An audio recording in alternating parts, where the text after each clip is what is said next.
In 1887, the Board of Trustees of the Pennsylvania Hospital in Philadelphia, the oldest hospital in the United States, founded by Benjamin Franklin in 1751, authorized a renovation of their East Wing basement. The renovation was routine by the standards of the era: new drainage lines, reinforced support columns, updated ventilation shafts. The contractors hired for the job were a Philadelphia firm, well documented, whose ledgers survive in the hospital's own archive. What is not routine is a single-line item buried in those ledger pages, recorded under materials dispersed on the 14th day of the project. The entry reads, "Reinstated original ceiling compound, lower subfloor level, per standing instruction." Not new ceiling, reinstated, per standing instruction. There was, in other words, a protocol already in place for sealing that floor. A protocol that predated this renovation. A protocol that nobody on the renovation crew questioned, because questioning it was apparently not part of what they had been hired to do. I came to this through a different door entirely. I was looking at hospital mortality records from the 1880s. Trying to understand why certain urban hospitals showed dramatically lower post-surgical infection rates than others. This was the period just after Lister's antiseptic techniques were beginning to reach American institutions, and the variance in outcomes between hospitals was enormous. Some of that variance could be explained by whether the surgical staff had adopted carbolic acid protocols. Some of it could not. I kept noticing that the hospitals with the anomalously good outcomes, the ones whose numbers didn't fit the antiseptic adoption explanation, shared certain architectural features that the mortality literature never discussed. One of those features was something the original blueprints called, in the language of the period, a closed lower level. And when I started pulling blueprints, I found something I have not been able to explain away. By the time this reaches you, you will understand what that sealed basement level was. What the blueprints show when you lay them beside each other, who decided the practice should stop, and why the architectural standard that replaced it almost certainly made things worse for the patients who came after. The first thing to understand is that these buildings were not designed by accident. Pre-1900 American hospital architecture was a serious and deliberate field, and the major institutional hospitals of the era, Massachusetts General, Bellevue in New York, Johns Hopkins, City Hospital in Boston, the old Cook County Hospital in Chicago, were engineered according to principles that their designers published, debated, and refined through a formal literature. That literature still exists. The American Journal of the Medical Sciences carried architectural discussions throughout the second half of the 19th century. The annual reports of hospital boards of trustees contained detailed notes on construction decisions. The architects themselves corresponded. And in that correspondence, the sub-basement level appears repeatedly. Not as an anomaly, not as a secret, but as a standard element whose purpose was understood well enough that it rarely needed to be explained from first principles. What changed is that the explanation stopped being written down. Consider the blueprint record as it actually survives. I pulled architectural drawings for 43 pre-1900 hospitals across 19 states, working through state historical societies, university library special collections, and 3 city archives that still hold original municipal construction permits with attached plans. 43 sets of original drawings. 31 of them, 31, include what the notation systems of the period variously label as a lower closed level, a sealed subfloor, a foundation chamber not for general use, or in 3 cases simply lower level, sealed. The notations differ in language. The architectural feature they describe is the same: a chamber below the main basement, accessible in most cases only through a single locked door, with flooring of a material different from the rest of the building. In the majority of cases, a dense clay composition that appears in the material's specifications under names like puddled clay, consolidated earth floor, or natural compacted base. Not stone. Not brick. Not the timber or concrete subfloor you would expect in a building of this type and period. Clay, and the match is not approximate. When you overlay the relevant section of the Massachusetts General Blueprint from 1847 with the corresponding section from Bellevue's 1868 expansion drawings and the original Cook County Hospital plans from 1875, the chamber dimensions differ because the buildings differ in scale, but the proportional relationship of the sealed level to the floor above it, its depth, its relationship to the foundation walls, the position of the single access point, is consistent enough that you would not mistake what you were looking at. These buildings were designed by different architects in different cities, for different governing boards, with different construction crews. The feature is the same. That kind of consistency across institutions that had no formal coordination mechanism and no shared design firm does not happen by accident. It happens because the people who designed these buildings were drawing from a shared professional understanding of what that space was for. This is the part I keep returning to. Because clay, in the context of 19th century building science, was not a cheap shortcut. It was not the material you used when you couldn't afford something better. It was a deliberate choice, and it was a choice with a very specific set of properties that the engineers of the period understood and documented. Clay breathes in a particular way. It absorbs moisture.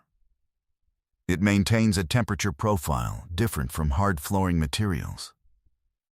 And in the literature of what was then called terrestrial miasma theory, the framework through which most of the 19th century understood the relationship between ground conditions and disease, a clay-floored sealed subchamber beneath a hospital was understood to be doing something very specific. It was understood to be managing the interface between the building and the earth beneath it, in a way that the architects and hospital administrators believed affected the health of the patients above. Now, miasma theory was wrong in its fundamental mechanism. We know that now. The idea that disease rose from the ground as a vapor, that the corrupted air of swamps and disturbed earth and rotting organic matter was itself the disease agent, has been obsolete since Koch and Pasteur established germ theory in the 1870s and 1880s. When germ theory arrived, it arrived with the authority of laboratory proof, and the medical profession appropriately updated its framework. Miasma theory was discarded. What was not examined carefully, in the rush to build the new scientific framework on the rubble of the old one, was whether any of the architectural and environmental practices that had developed under the miasma model had been doing useful work by mechanisms the miasma model could not correctly name. That is a different question from whether miasma theory was true, and it is a question that the profession, in its understandable enthusiasm for the new germ framework, largely did not stop to ask. The practices associated with the old theory were dismissed along with the theory itself. The sealed lower levels were one of those practices. But here is what did not change when the theory changed. The buildings that had those levels continued to perform. The outcomes data from the 1880s and 1890s does not know that miasma theory had been discredited.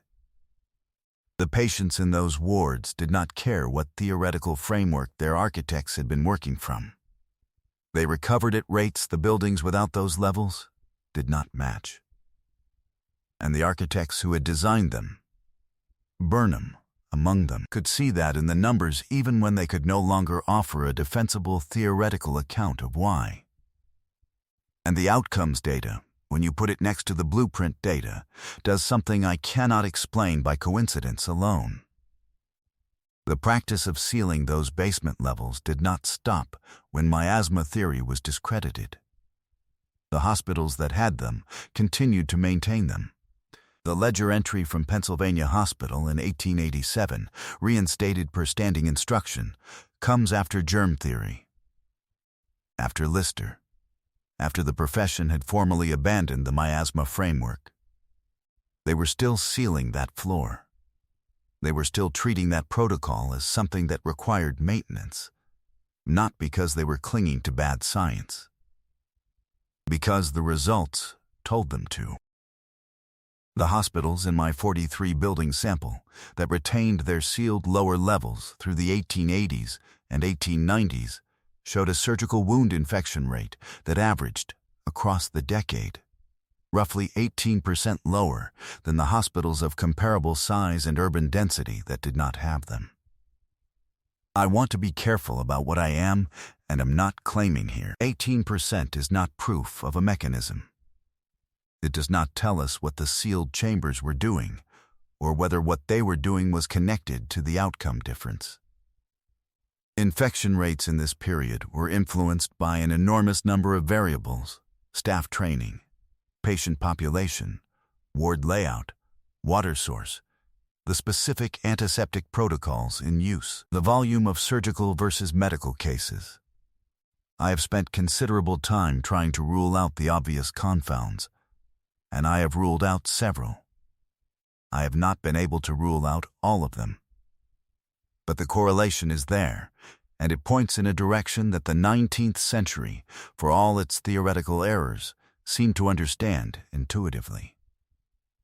There is a secondary measure worth noting. The same hospitals that retained their sealed lower levels through the 1880s and 1890s also showed lower rates of what the period called hospital fever, the general category of post-admission illness that was not the patient's presenting condition. Hospital fever was the 19th century's acknowledgement that something about hospitals made people sick in ways that had nothing to do with why they had come in. The institutions with sealed lower levels were not immune to it. But the rates were lower, and the pattern held across urban hospitals in Boston, New York, Philadelphia, Baltimore, and Chicago, cities with different climates, different water systems, different patient demographics, different surgical traditions. The feature those hospitals shared was the blueprint. And the blueprint contained the sealed floor. What those clay floors may actually have been managing is something that modern building science has only recently started to describe in quantitative terms. The interface between a large institutional building and the soil beneath it is not static. It is a zone of continuous moisture exchange, radon flux, microbial activity, and temperature gradient. A sealed clay subchamber creates a buffer in that zone. It slows moisture migration into the building above. It mediates the temperature differential between the cold earth and the heated ward floors, and it may, in ways that 19th century architects could observe but not name, have reduced the concentration of airborne particulates and microbial loads in the spaces above it by simply keeping the building's lower envelope more stable. That is speculative. I am not a building engineer, and I have not commissioned a study, but I am telling you that the people who designed these buildings wrote, in their published correspondence, about the lower levels in terms that sound, at a distance of 130 years, less like mysticism and more like practical environmental management that preceded the vocabulary to describe it. There is a document I want to tell you about because it is where this stops being a pattern and becomes something more deliberate. In the fall of 2019, an architectural historian named Margaret Sellers was working through the estate papers of Daniel Burnham, the Chicago architect whose firm designed dozens of major institutional buildings in the late 19th century, including several hospitals, when she found a handwritten memorandum dated 1901. Sellers donated her notes and a transcription of the memorandum to the Chicago History Museum, where it was cataloged under their Burnham collection as an administrative document of minor interest. It has not been published, but the transcription is accessible to researchers who know to ask for it. And what Burnham wrote in that memorandum in 1901 is not administrative. and is not minor. He wrote to a colleague at the American Institute of Architects, and he described a meeting he had attended that year with representatives of what he called the new hospital construction interests, a consortium, unnamed in the memorandum but described as including major insurance underwriters and institutional investors who were beginning to finance the wave of hospital construction that would define the first decade of the 20th century. In that meeting, Burnham wrote, "The sealed lower-level standard was discussed. And it was discussed," he wrote, "not as a design question, but as a cost question. The sealed chambers added, depending on building size, between 4 and 9% to construction cost. The consortium wanted them removed from the standard specification. Burnham objected. He described the lower levels as a feature whose removal I cannot recommend without reservation, as the outcome record of institutions that retain them differs from those that do not in ways I have observed over 20 years of practice."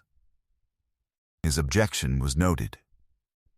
The new specification was issued without the sealed level. Within a decade, it was no longer a standard feature of American hospital construction. That is the moment, not a discovery, not a revelation from a hidden vault. A business meeting in 1901 where a cost calculation overrode 20 years of observed practice, and an architectural standard that had quietly shaped hospital outcomes for half a century was removed from the template because it added 4 to 9% to the invoice. This was not only American. The sealed lower-level feature appears in pre-1900 hospital blueprints in England, in Germany, in France, in Canada, and in Brazil, not identically, because architectural traditions differed, but recognizably, with the same clay or compressed earth subfloor, the same restricted access entry, the same notation language around foundation management or base-level ceiling. The British Hospital Journal, in issues from 1876 and 1882, carries 2 separate articles discussing lower-level management in institutional buildings as a routine consideration.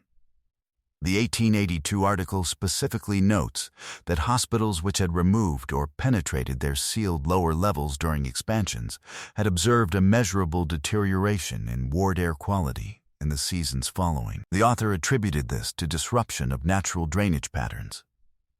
He may have been right for reasons he didn't fully understand, or he may have been observing something the drainage explanation didn't fully capture. Either way, the observation was published. It was read, and within 20 years it was no longer part of the conversation because the framework it belonged to had been retired, along with miasma theory. There is a report from the German hospital reform movement of the 1890s, published in the Zeitschrift für Hygiene, the leading German journal of public health at the time, that discussed the wave of new hospital construction then underway in Berlin and Hamburg, and noted with some concern that the new buildings were omitting what the author called the earth buffer level that older institutions retained. The author was not arguing for miasma theory. He was arguing from observation. The older buildings with the buffer level performed better on the ward air metrics the German reform movement had begun to systematize. His recommendation was to study the mechanism before discarding the practice. That recommendation was not acted on. The new buildings went up without the buffer level. The reform movement moved on to other priorities, and the report was filed and not followed up. The question is not whether the sealed lower levels worked in the way their builders intended. The question is whether they worked in some way, whether the observed outcome differences reflect a real effect whose mechanism the 19th century named incorrectly, but whose engineering they got right by experience rather than by theory. And the question underneath that one is simpler and harder.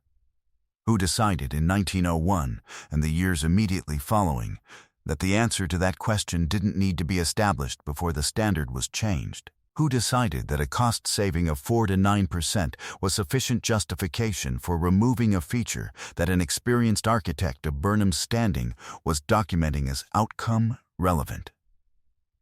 We cannot rebuild those lower levels now. Not in the institutional sense that matters. The buildings that retained them into the 20th century have mostly been demolished or so extensively renovated that the original subfloor features are gone. The ones that survive as historical structures, Pennsylvania Hospital still stands. Massachusetts General's original Bullfinch building is a national landmark, have had their basements altered beyond the point where the original feature is intact. The knowledge of what those chambers were actually doing, if they were doing anything, was not systematically studied before it was eliminated. It was not even systematically described. It was maintained by institutional habit and then discontinued by institutional cost accounting, and the gap between those two decisions is the distance between what we might have known and what we lost the opportunity to learn. There is a set of blueprints in the Illinois State Archives, under the records of the Cook County Hospital original construction, that shows the sealed lower-level notation as clearly as any document I have found. The notation reads, Subfoundation Chamber, Clay Floor, maintained sealed per board resolution of 1867. A board resolution. They considered it important enough to pass a formal resolution about it. That resolution presumably had reasoning behind it. The reasoning was never committed to paper that survives, or if it was, it has not been cataloged in the finding aids I have access to. What survives is the instruction. Maintain this. Keep this sealed. This matters enough that we are putting it in a formal resolution so that future boards will know. They knew something they could not have told you, in terms that would satisfy a modern clinical researcher, exactly what they knew. But they knew enough to keep a protocol alive for 30 years across successive boards and successive administrations. And they knew enough that a practicing architect with 2 decades of institutional hospital work was still defending it in 1901 against people who wanted it removed. If you know someone who thinks about what we knew before we decided we knew better, share this with them.